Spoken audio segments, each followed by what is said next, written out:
News at your fingertips. Terms and conditions apply.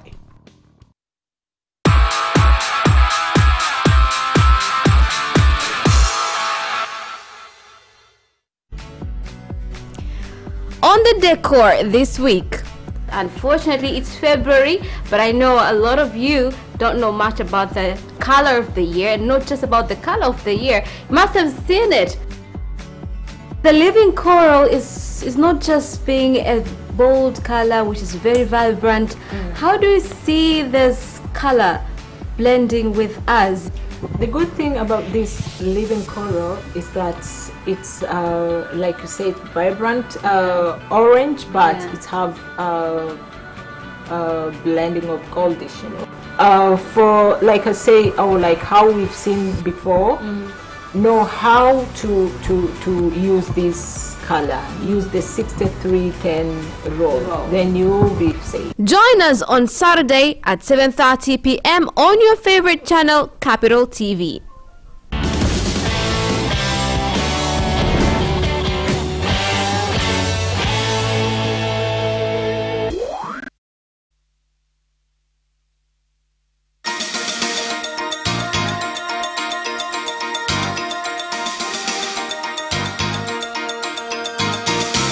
Capital News tonight. Over 70 houses set on fire due to conflict in Monduli.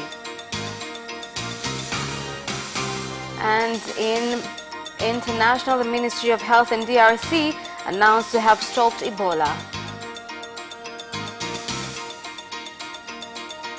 Now, the Zanzibar second Vice President Saif Ali Idi to launch Bamata 5 on Friday at Uhuru Stadium. Good evening, this is Capital News at 9:30. My name is Khadija Zimbwe. First, the national news. More than 15 enclosures which were said to have more than 70 houses for goats and other properties in Mfereji village, Monduli district have been burnt. It is alleged that the culprits responsible for this arson attack comes from Arumeru district, and that the culprits are involved in a conflict over the exact boundaries of an area which is used as a feeding area for the livestock of the livestock keeping community. One person was severely injured in the arson attack.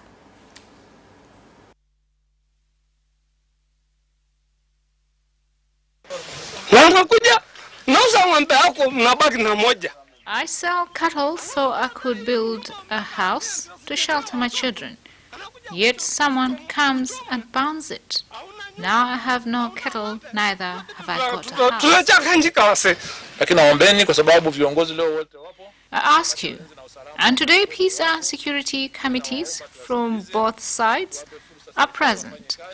I ask you to cooperate with them and give the government a chance to work on this matter. Various officials came and we spoke to them about this. So you have been heard. The government must address this. I'm here today, and after the meeting, I will go and deal with my people. Those who have come from Arumeru to cause trouble here will be dealt as early as today.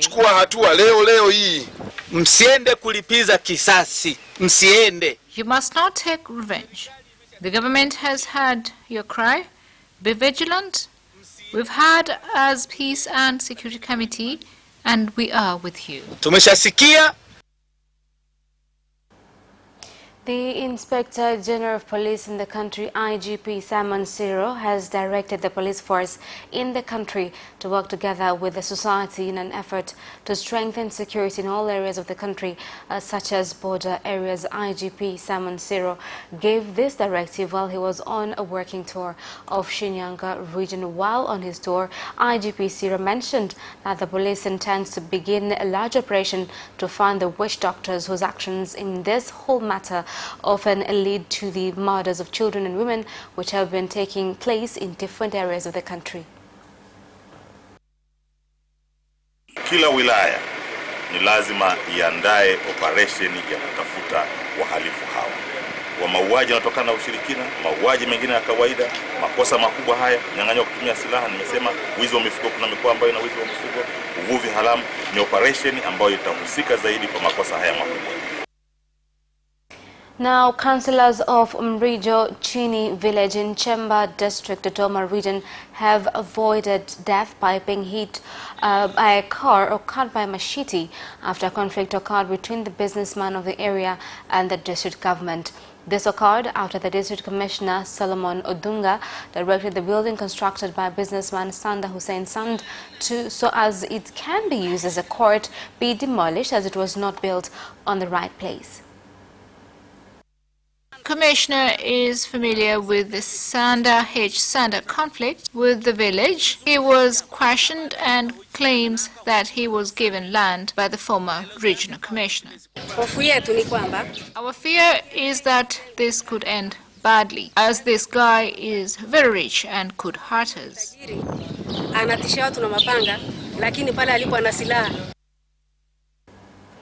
Now, residents of Arusha have broken their silence before 9 ministers of various ministries and openly discussed the bullying by some government officials as well as bureaucracy on gaining licenses, a problem that is a large one in the minerals, tourism and agriculture sector.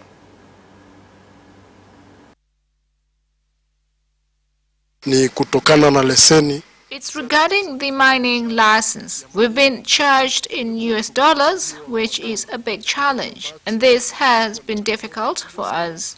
As Tanzanians, we would like to use our own currency to pay for license fee, and the license fee is also very expensive. Leseni hiyo. Can you imagine? Lakini Kenya wanatengeneza wakiuza Tanzania ni duty free. When Kenya produces goods and sells to Tanzania, it is duty free. And it is not the same for Tanzanian-made products. Uisome nimekwekea hapo, uisome. Does it really make sense? Na wote tunatambua bila shaka mchango mkubwa ambayo sekta binafsi pia inafanya katika ukuaji wa uchumi wetu.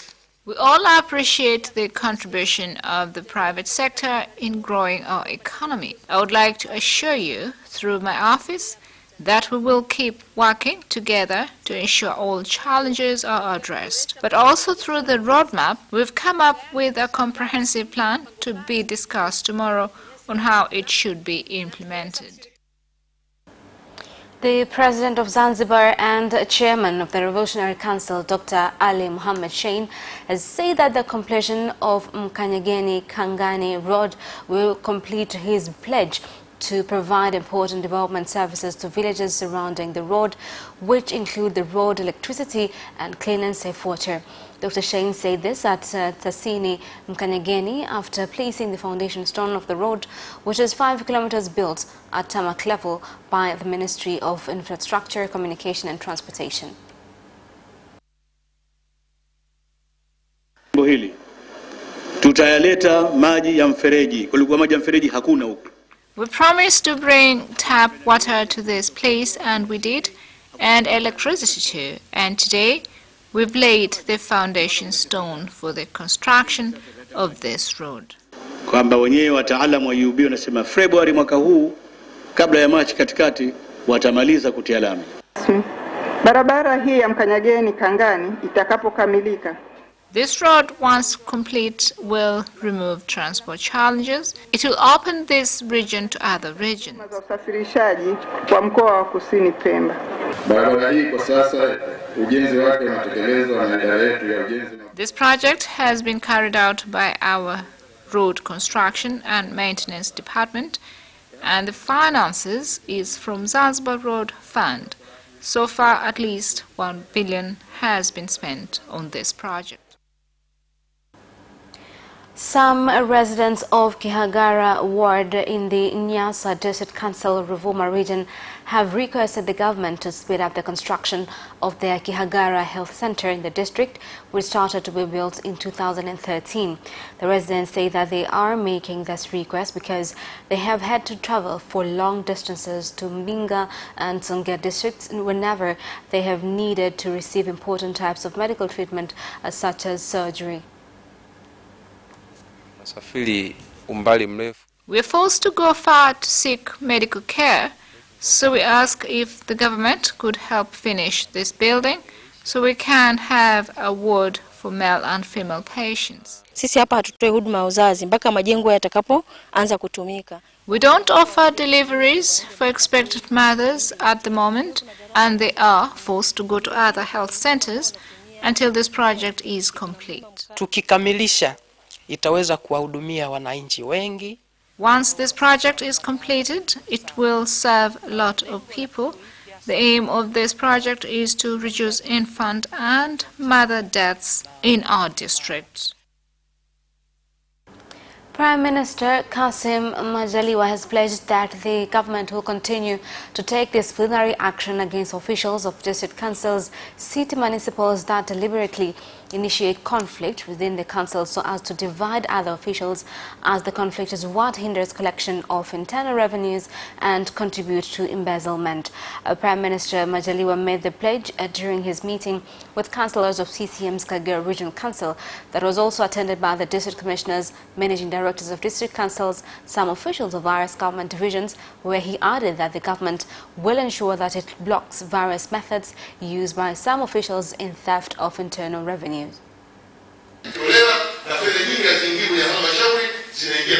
The revenue goes into people's pockets. Money is nowhere to be seen. The government will not tolerate conflict that is stopping you from collecting revenue effectively. Those responsible for revenue collection must do so and ensure that the money goes into the system. To regional commissioners, this is your responsibility. But we have information on some of you are failing to fulfill your responsibilities. The municipal general meeting is there for you to account for your performance. One major responsibility is for the CCM party to supervise our government's performance. We sit with our employees, CCM servants, to make sure that they carry out their duties as instructed.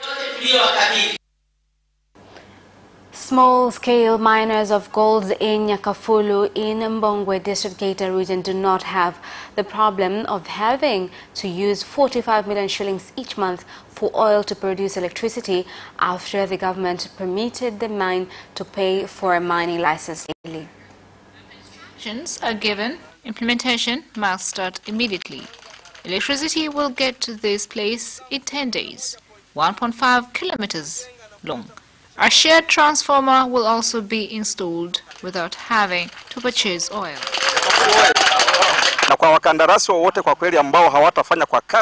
For any contractor who will not work at the expected speed, then they will be removed. We don't want to see any poles that are not properly erected. We want wires to be well laid out so the people can get reliable electricity.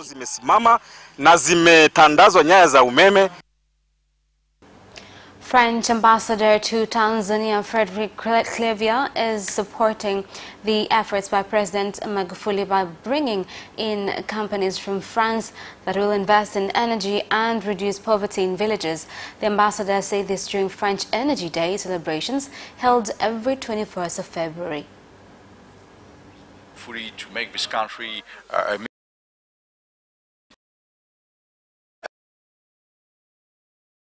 sector is playing a very active role. Our view is to work in a very confident relation with the Tanzanian authorities in gas sector, in oil sector. We do have some good projects which are implemented today, such as Total with a pipeline from Uganda to Tanzania, which will be implemented, I hope, for the next month. Morel and Prom for gas, but also Bouygues Energy for the electrical interconnection. I would like to say that the reason why we are here is to join the French embassy here in the country to mark its Energy Day. I must say that some time ago the French embassy created the idea of having an Energy Day. This is typically a day when local energy stakeholders gather together to discuss the various projects which we're implementing through partnerships with French companies here in the country. I would like to point out that French companies are involved in the energy sector in different ways, which include the production of power and also the production of gas, among other things. And that is the end of national news. International news follows shortly.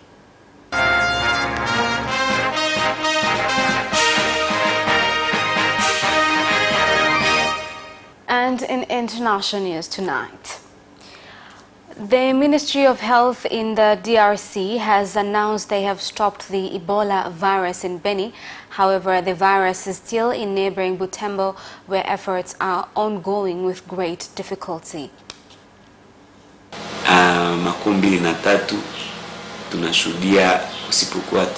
In Beni, for the past 23 days, there have not been many cases of Ebola. These are the results of several measures being addressed, as well as involvement of different stakeholders who aimed at combating this dangerous disease in the region.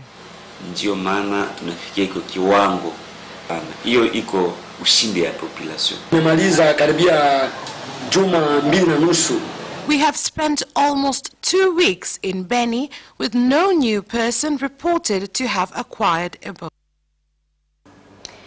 It is the battle for the youth vote in Nigeria. Young Nigerians make up the biggest voting bloc in the pivotal presidential and National Assembly elections, which begin on Saturday.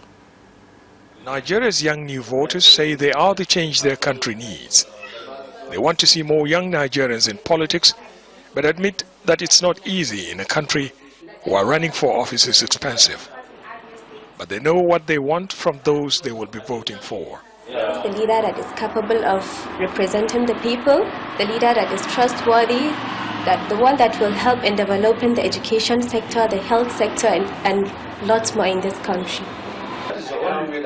Being able to vote for the first time in their lives is proving popular. So this time around that I'm eligible, I'm very excited. I was very amused when I registered. Though I really suffered. Young Nigerians make up the biggest voting bloc this election. And it's those in key battleground states that politicians are concentrating on in the final days of campaigning. Voters in Senegal are turning to satire to find out more about the candidates for the presidency as the country goes to the polls on Sunday. In other African nations, comedians making fun of politicians have often found themselves behind bars. But that's not the case in Senegal. There may be no televised presidential debate, but there is Koutia's special election coverage. The Senegalese comedian is impersonating all 5 candidates, including President Macky Sall, on the campaign trail.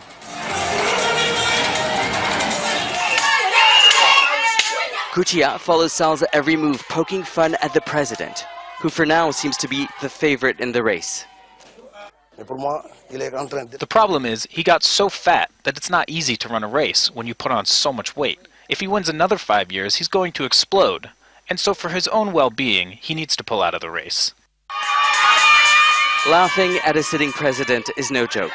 In many African countries and beyond, it could land a comedian in jail, but not in Senegal. Political satire has a longer tradition than democracy itself.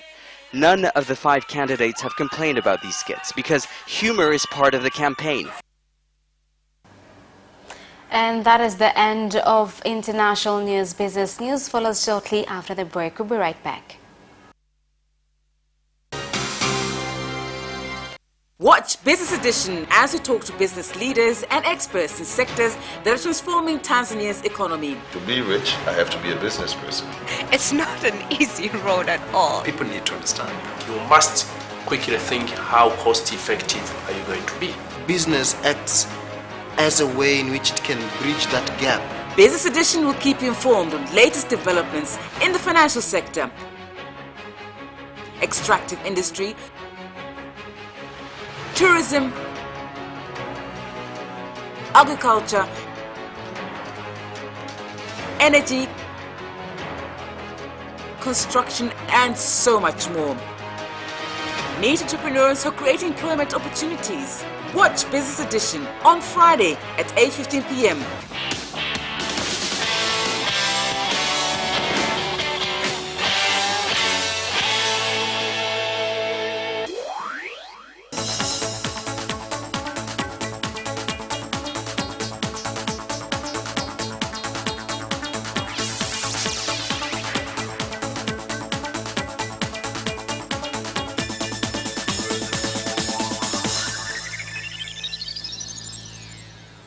Welcome back, and in business news.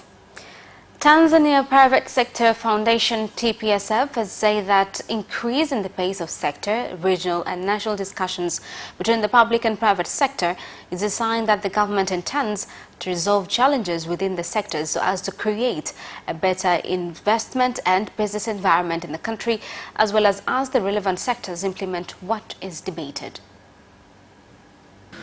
Tunashuhudia kasi kubwa kabisa ya majadiliano ya sekta binafsi na sekta. With President Magufuli's directives, we are witnessing a high speed of dialogues between the private sector and public sector, because our president is determined to set good investment environment in the country so that Tanzania can become a competitive nation.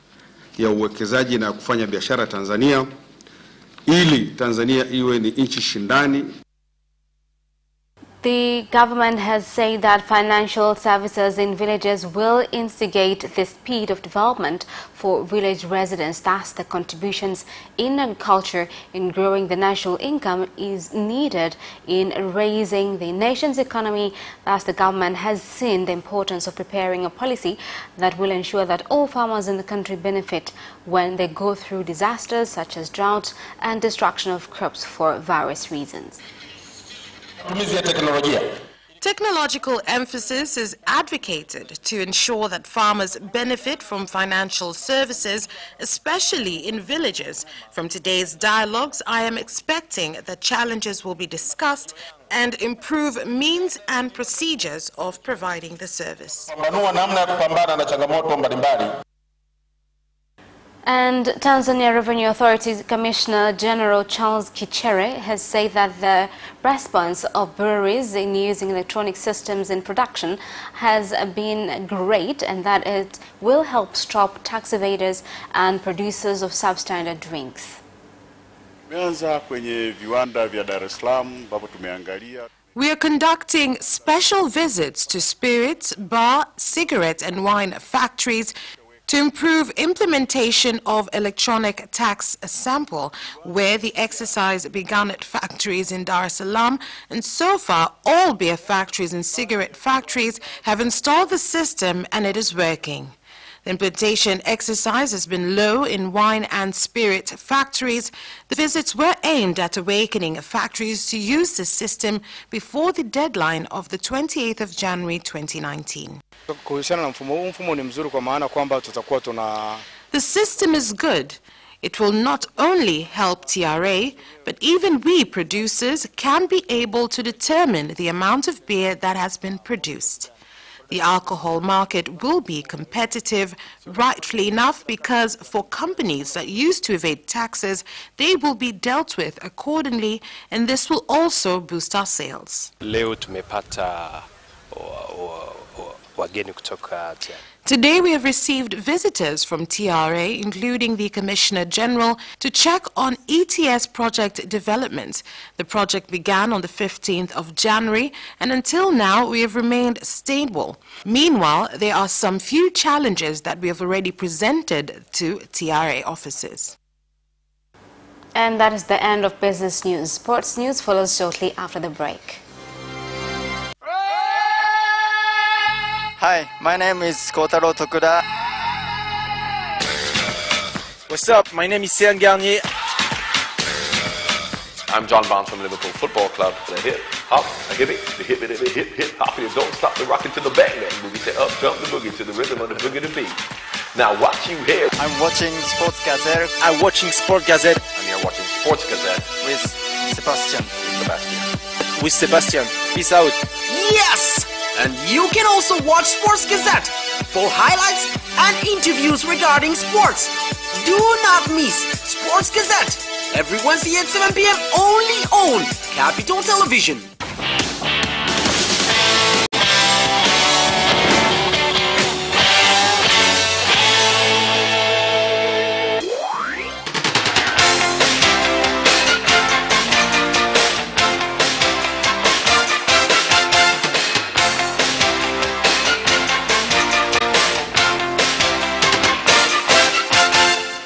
And in sports news, the Tanzania Forces competition Pamata is scheduled to be officially launched by the Zanzibar Second Vice President Ambassador Saif Ali Idi this Friday at the Uhuru Stadium in Dar es Salaam.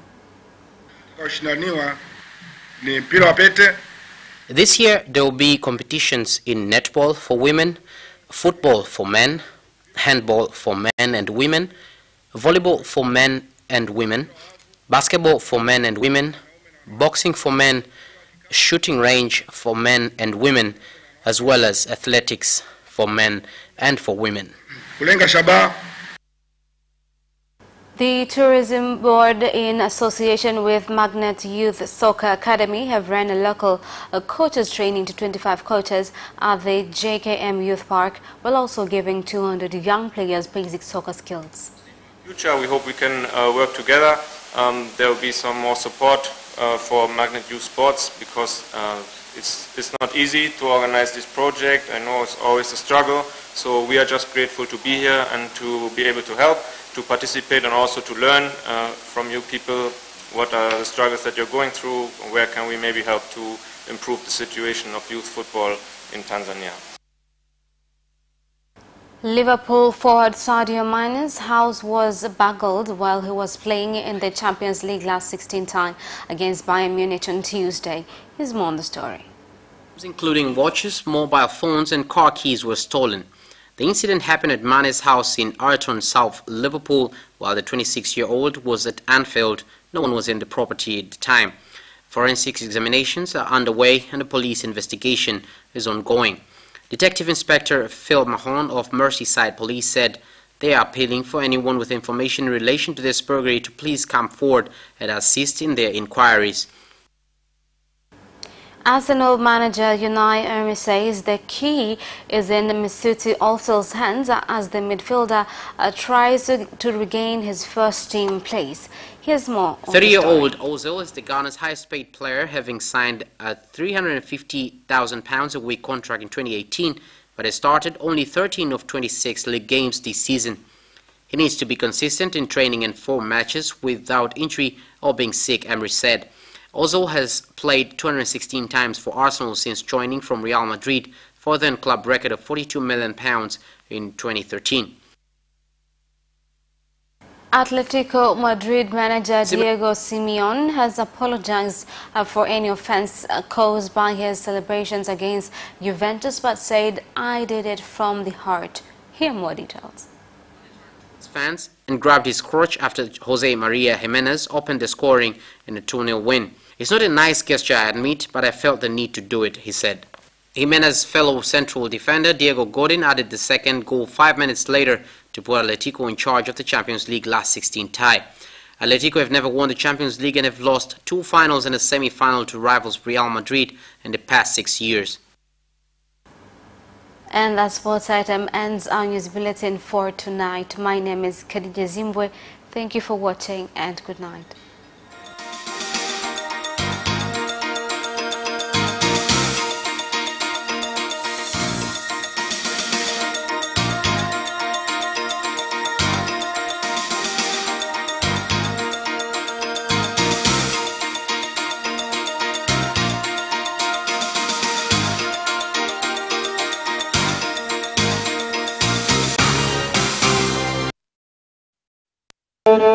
Sauti za Usawa.